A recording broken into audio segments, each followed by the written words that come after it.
On the 11th Sunday of Christmas, Sharon shared with me a little magnetic closure box that opens on the diagonal. So there's a little magnet in here and a little magnet on here that helps it stay closed. This box holds, right now, it's holding some dark Dove chocolates. And they just slide in like this, and it closes again. Now you can see a little bit of a gap. That's okay. It just allows people to know how it comes apart. And that's a cute little gift. Let's see how it's made. We will need to begin with a piece of 12 by 12 designer series paper. Well, you don't technically need 12 by 12, but that's what we're going to start with. And I need two pieces that measure 4 1/8 by 6 7/8. I'm going to cut the 6 7/8 inch first. That'll save me a little work. So 6 7/8 is 2 tick marks before the 7 inches. I can save this for another project. And then I want to cut two pieces that are 4 1/8, and 4 1/8 is 2 tick marks past the 4. There's one.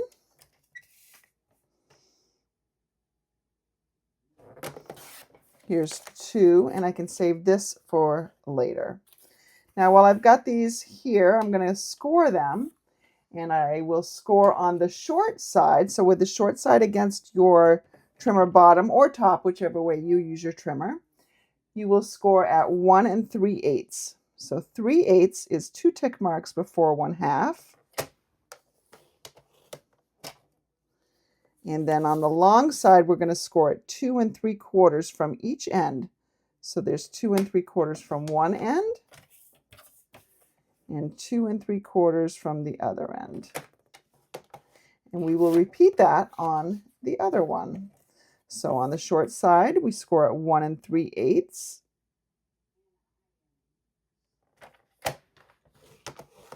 And then we rotate it and score at 2 3/4 from one end. Rotate it 180 degrees and 2 3/4 from the other end. All right.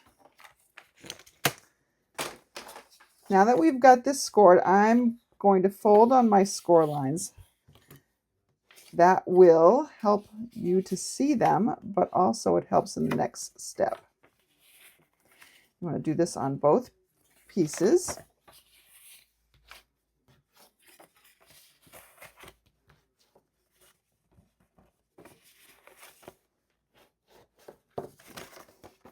Bring in your scissors, and now you can see a little square right here. You can see 3 squares here and 3 rectangles. Rectangle, rectangle, rectangle.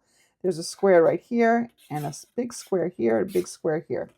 We are going to cut up from this middle tab to that first score line. And then just to make this go together pretty simply, we're going to miter those edges. So just cut off a little bit of an angle.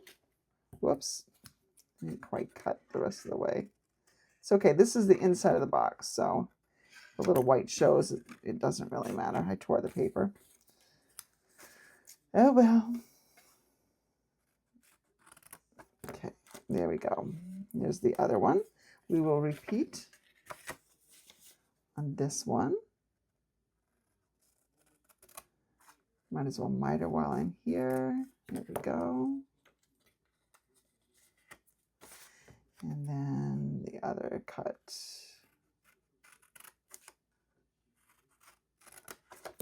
There we go. The next step is to work with the big squares. You're going to fold the point into where these score lines meet. You don't want to go over the score lines. You want to be able to fold this up and not have this folded piece hinder it at all. Score that. I mean, we'll burnish that. Same thing over here. Make sure it rolls up freely. It doesn't overlap. If you can see the score lines just a bit, you're good. Now we will, well, might as well just finish this here. Do the other side. So I can see a little bit of the score lines. So that's probably good. Just check it. Yep.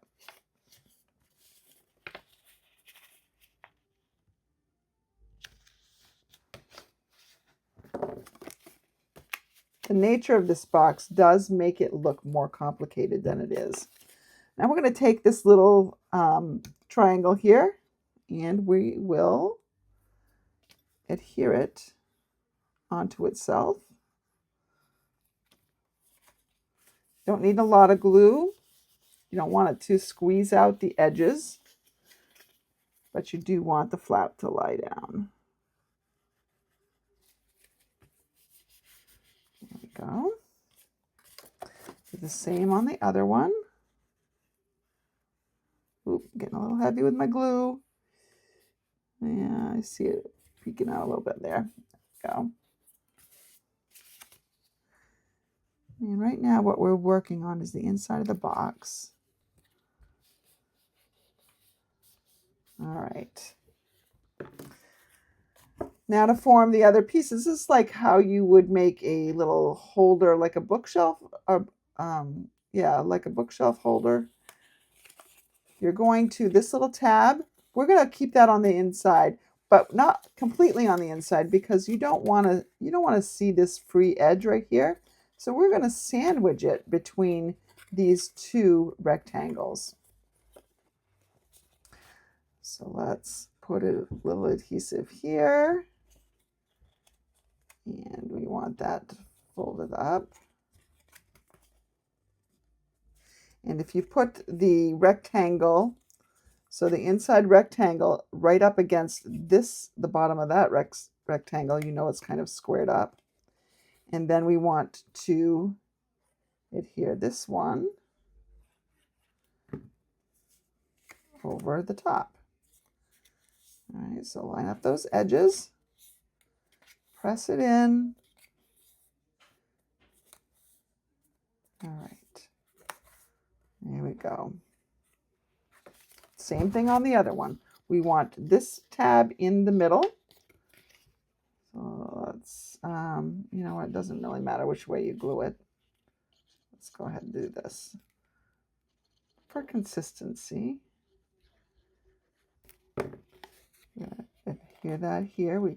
So I've got this rectangle edge meeting the other rectangle edge. And then adhesive here.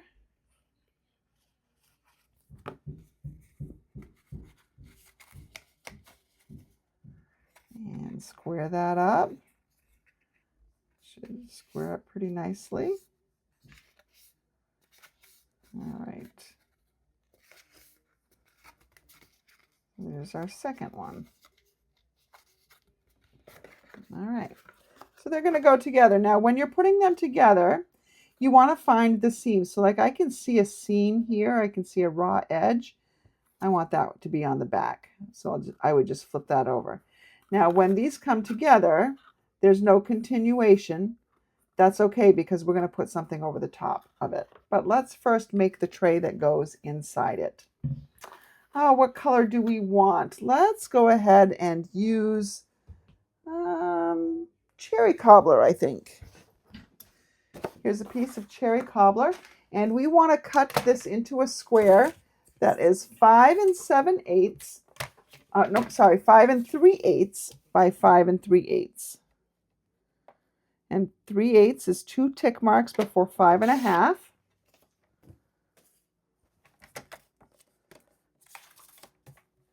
And 5 3/8 in the other direction.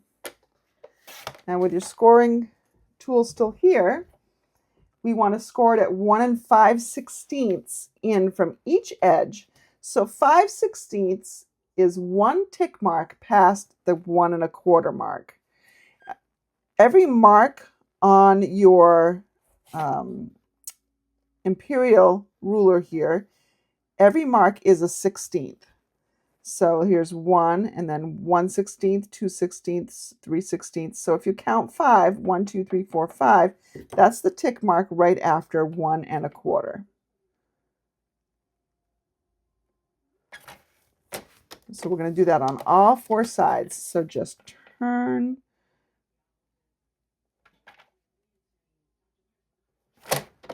and score, turn, so 5/16, 1 mark after the 1 1/4, turn and score.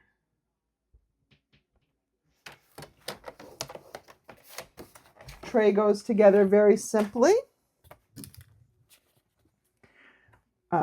It might help to see if I were to, maybe move my lights, that might be better.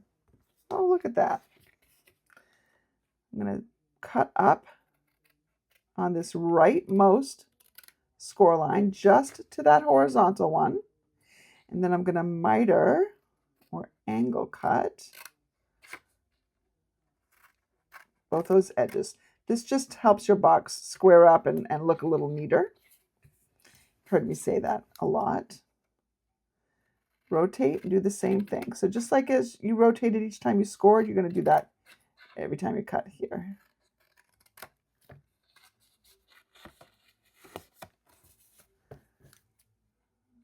So cut up and then angle cut. Just taking a little sliver off each one.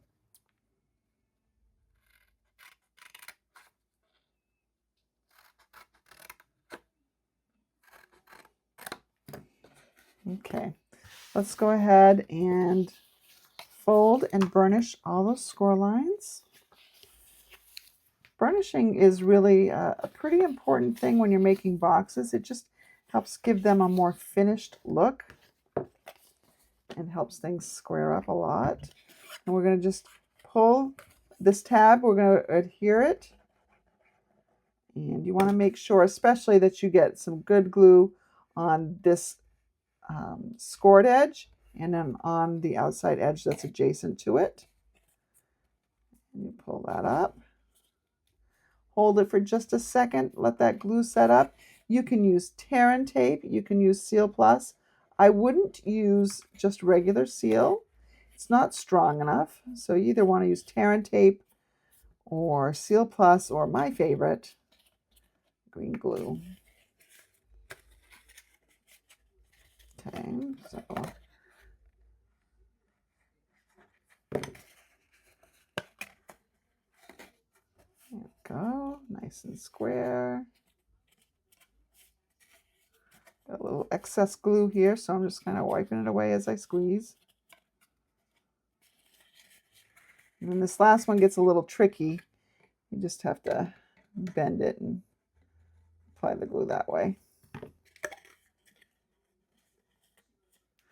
So there we have a nice little tray or box bottom. Okay, make sure my sides are set up well. All right, now we need something to fill our box. Well, before we fill it, let's go ahead and bring these 2 pieces back in here. So it fits in just like this. Now you might get a little bit of a gap. That's okay. Sometimes you can play around with which sides they go on. Oops, I don't have enough adhesive over here. Let me fix that while I can. I don't want that end popping up. So how was I? Did I move it yet? I don't know. So if you try to go to a different corner, sometimes they fit a little bit better, okay? Now, don't worry if there is a little bit of a gap. There probably will be always, but we're going to cover it up a little bit. And also that gap kind of helps people know this isn't an ordinary box. It comes apart a little bit differently. So let's go ahead and decorate this box. I think I will bring in, now you can use circle punches if you want this to be a little bit quicker. In fact, I think I will grab some circle punches. So I have a 2 3/8 and I have a 2-inch one. I probably would prefer to have them a little bit closer in size. That's all right. So I'm going to take my larger one, punch that out of cherry cobbler. And then I'll take my smaller one, and this is the 2-inch one. Punch a 2-inch circle out of just basic white. I need something to go on the front, and you can use photos with this designer series paper that we were using. You could, maybe I will do that. You could just fussy cut this pretty quickly, I think. Let's try it. And that's going to add a little bit of fun to the front.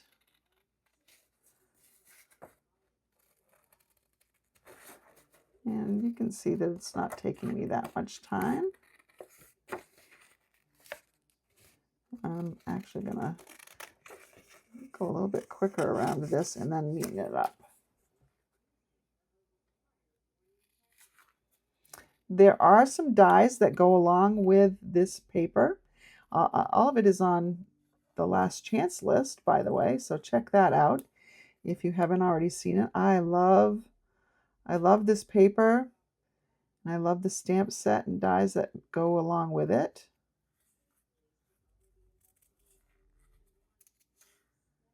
I think the addition of the pool party is really pretty with the red. I like real red and pool party at Christmas time. All right. So it's not a perfect job fussy cutting, but there was no die that matched this one little unit here. So we've got this, and we could do sending. I probably can't do sending cheer because of the way this lays. Let's see. It's going to be on there like that. Let's see. I could do Marion right, or I could do to you, or to and from. You know, I could do the to and the from, couldn't I? That would make it pretty obvious what this is for. It's a little gift. So where's to and to and from? I'm just going to do the to. How nice that they separated them. I like that. Because you know what? I don't always want to tell people who it's from. Most people will know that it's from me in my circles. But let's use cherry cobbler. Both colors work here, but let's use cherry cobbler. And I'm just going to put my little 2 here.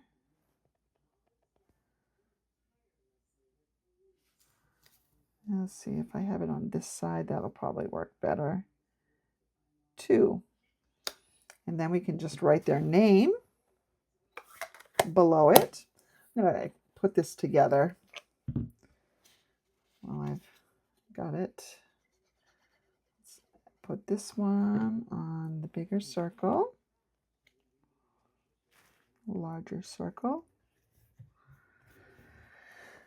Okay, and then we can put this on with regular adhesive. We can pop it up with dimensionals. I think I'm just going to glue it. It'll help make it last longer, probably, with the lid going on and off. There we go, just like that. Now this is going to go right on my box right here. And it's going to help keep it together. Now, you notice these don't line up, but they get covered up. So there's no problem there. Now, to help hold this box together, I'm going to need to adhere this circle to one side. Can't adhere it to both sides because then I won't be able to pull it apart. But I can use a magnet to help me. I'm going to take a couple of these dimensionals, and we're going to put those right along this center seam right here. Okay. And I'm going to bring in some magnets. Now, I have different sizes of magnets, but this is the one that I can find right now. I like the larger size a little bit more. I think these are 6mm by 1mm. Tiny, small science project ones. I've got a lot. I'm going to slide off 2. It's easier to slide than it is to pick them off from each other. That's the way magnets work. They're not supposed to come apart very easily. Now, if I bring in my mini glue dots, I'm going to take them. Now, they're still together, right?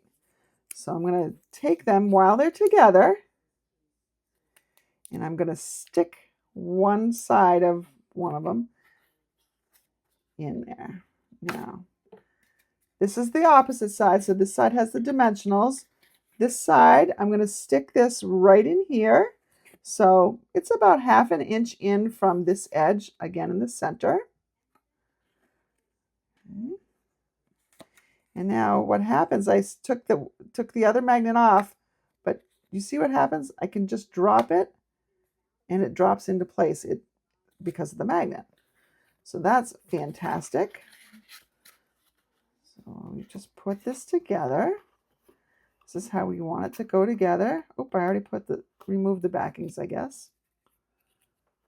So let's put this together as best we can. Make sure that this is straight. Okay. I'm going to just push this together, make sure it sticks. And then there we have our box. And it really does want to, well, I say it does want to stick together. It does. Oh, dummy.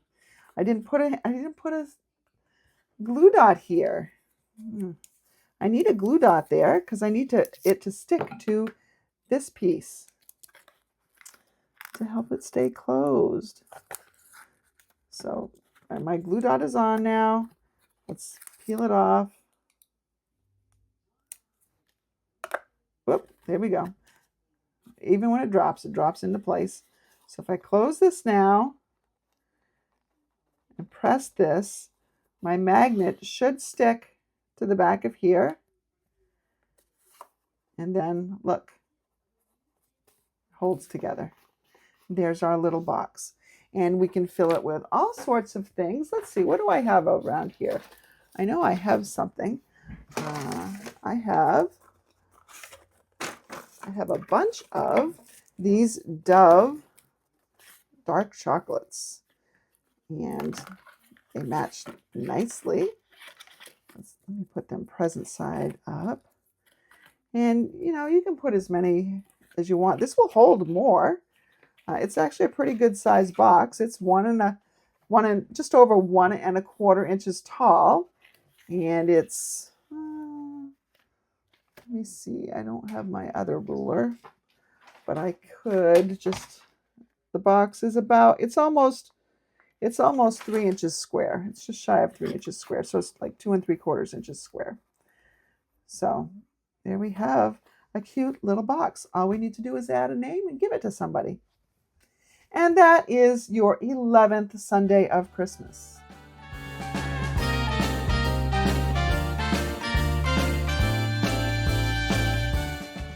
Thank you for joining me for my 11th Sunday of Christmas. I hope you found this project not as intimidating as it looks. I know that when I first saw this, a big thank you to Jennifer Roque, a fellow demonstrator by the way, that it looked a little bit more complicated than it really is. So I hope you'll give it a shot and share with me your results, especially if you use some different products than I use. Of course, this box could be a birthday box, it could be an Easter box, it can be lots of different things. So make sure that you subscribe to my email so that you will get the written directions with a link back to this video so you can recreate it over and over and over again. I hope you have an amazing second week of December. And don't forget, the Paper Pumpkin Special is only good through the 9th. So if you would like to save 25% on the 3-month, 6-month, or 12-month prepaid subscription plan, now is the time to do it. You have to subscribe by the 9th. If you are already a subscriber and want to pause your current subscription so you can add on to this deal, and you need help doing that, please let me know. But otherwise, you just need to pause and then you can sign up for this one. You have to receive, under the new prepaid subscription, the December paper pumpkin, which you're not going to want to miss anyways. I've seen a sneak peek and it's great. It's beautiful. If you have any questions, let me know. We are getting close to Christmas. We only have one Sunday left in my 12 Sundays of Christmas series. I guess I better get going and figure out what that's going to be. Have a good week, everybody.